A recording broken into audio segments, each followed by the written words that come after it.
दशरथ जी ने कहा अब मेरा अंत आ गया। अच्छा हुआ था जो मुझे उन तपस्वी अंधों ने श्राप दे दिया था, नहीं मैं आज जी कर क्या करता। रानियों ने कहा श्राप किसने दिया था? बोले एक बार मैं शिकार खेलने गया तो वहां मैंने देखा कि कोई पानी पी रहा है, मैंने बाण मारा, वहां कोई जानवर नहीं था, वहां श्रवण कुमार थे और श्रवण कुमार की छाती पे बाण लग गया।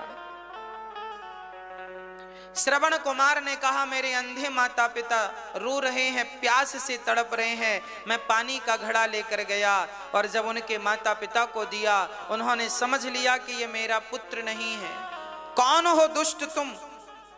तब उन्होंने कहा दशरथ जी ने महाराज क्षमा करो, मेरे हाथ से आपके पुत्र की मृत्यु हो गई है। तड़प तड़प करके मां ने प्राण त्याग दिया, श्रवण की मां ने, और उस पिता ने श्राप दे दिया, श्रवण के पिता ने, अंधे ने। दशरथ जैसे हम अपने पुत्र के लिए तड़प तड़प कर प्राण त्याग रहे हैं, तुम भी अपने पुत्रों के लिए तड़प तड़प करके मर जाओगे। दशरथ जी को याद आ गया अपना श्राप। राम राम हा राम कही, राम राम कही राम, तनु परिहरि रघुवर बिरह, राउ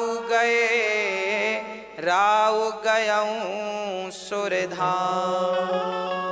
राम राम कहते हुए दशरथ जी के प्राण निकल गए, प्राण निकल गए, अचेत होकर के गिर पड़े। जियन मरण फल दशरथ पावा, अंड अनेक अमल जसु छावा। आज जीने और मरने का फल गोस्वामी जी लिख रहे हैं, आज दशरथ जी ने यह फल पाया। राम राम कहते हुए दशरथ जी ने प्राण त्याग दिए। राम तुम्हारे बिना भी क्या जीना। राम जी का चिंतन करते करते देखो तो सही, हम लोग जिंदा रह लेते हैं पर दशरथ जी राम के बिना एक क्षण जीवित ना रह पाए। सारी रानियां रोने लग गईं। बिल पही बिकल दास अरुदासी, दास दासी नगर में घर घर में लोग रोने लग गए। ऐसा राजा चला गया, ऐसा धर्मात्मा राजा चला गया। तब गुरु वशिष्ठ जी ने आकर सबको समझाया, दुख कम किया। एक नाव मंगाई, नाव में तेल भरा, तेल भरकर दशरथ जी का शरीर उसमें रख दिया ताकि उनकी बॉडी शरीर खराब ना हो। और तुरंत श्री वशिष्ठ जी महाराज ने भरत और शत्रुघ्न को ननिहाल अपने सैनिकों को कहा, जाओ वायु के वेग से जाना और कुछ भी पूछे भरत तो कुछ बताना मत, बस ये कहना गुरुदेव ने बुलाया है। ननिहाल रथ पहुंचा और भरत जी को अपशगुन काफी दिन से हो रहे थे। अयोध्या से लोग आए, गुरु की आज्ञा है जल्दी चलना है। जैसे थे भरत जी वैसे ही रथ पर बैठे, ये नहीं कि समय लगाएं तैयारी में।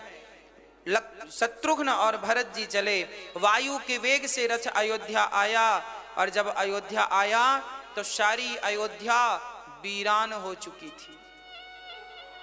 कोई कहीं खुशी नजर नहीं आई। किसी के द्वार पर ना तो जलता हुआ दिया नजर आया, ना तो घर के द्वार पर आंगन पर तुलसी लगी थी, वो तुलसी भी बेचारी मुरझाई हुई सी थी। भरत जी समझ गए कुछ बहुत बड़ा अनर्थ हो गया है। पूछ रहे हैं भैया क्या हुआ, कुछ तो बताओ, पर कोई उत्तर नहीं। भरत जी दौड़कर पहुंचे अपनी मां कैकेयी मां के पास। मां बताएगी क्या हुआ है। लगता है हमारे भैया पर कोई संकट आया है। और मां कैकई भैया पर संकट देख नहीं सकती, इसलिए पहले मां के पास गए, क्योंकि मां सबसे ज्यादा, कैकई सबसे ज्यादा राम से प्यार करती थी।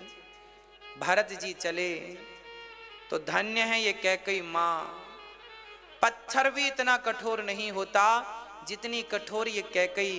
पति मरा पड़ा है, पति का भी अंतिम संस्कार नहीं हुआ। और रामचरितमानस में गोस्वामी जी लिख रहे हैं कि जब भरत आए तो दिया जलाकर सोने की थाली में भरत की आरती उतार रही।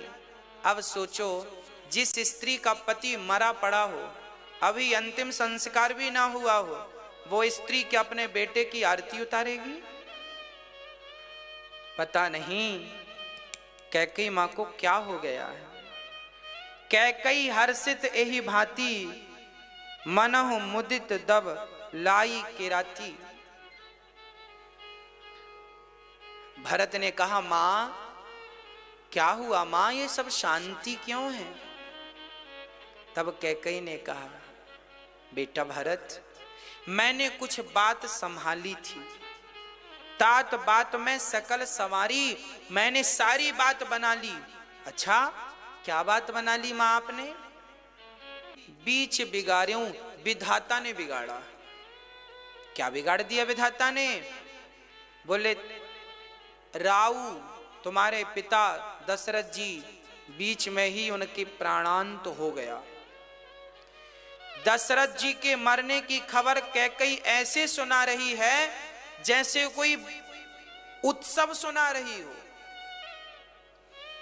अब तो भरत की आंखों से आंसू गिरने लगे। मां, पिताजी नहीं रहे ना पुत्र। अब तो भरत जी रोने लगे, हे पिताजी, मैं कितना अभागा हूं, आपने प्राण त्यागे और मैं आपके पास नहीं था। क्या हो गया मां, कैसे पिता ने प्राण त्याग दिए? तब कैकई ने कहा, बेटा मैंने राम को वनवास भेज दिया है 14 साल के लिए। तुझे राजा बनाना है, मेरी ये बूढ़ी आंखें तरस रही हैं, तुझे राजगद्दी पर देखना चाहती हूं, इसलिए मैंने सारी बात संभाल ली। कैकई मां ऐसे कहती जा रही हैं, ऐसी कहती जा रही हैं जैसे इन्हें कोई दुख ही ना हो। व्यक्ति की खोपड़ी में जब लोभ बैठता है ना, तो लोभ पत्थर से भी कठोर कर देता है। भरत जी सिसक सिसक कर रोने लगे। मां क्या कह रही हो, राम वनवास चले गए? हाँ। पिताजी परम धाम चले गए?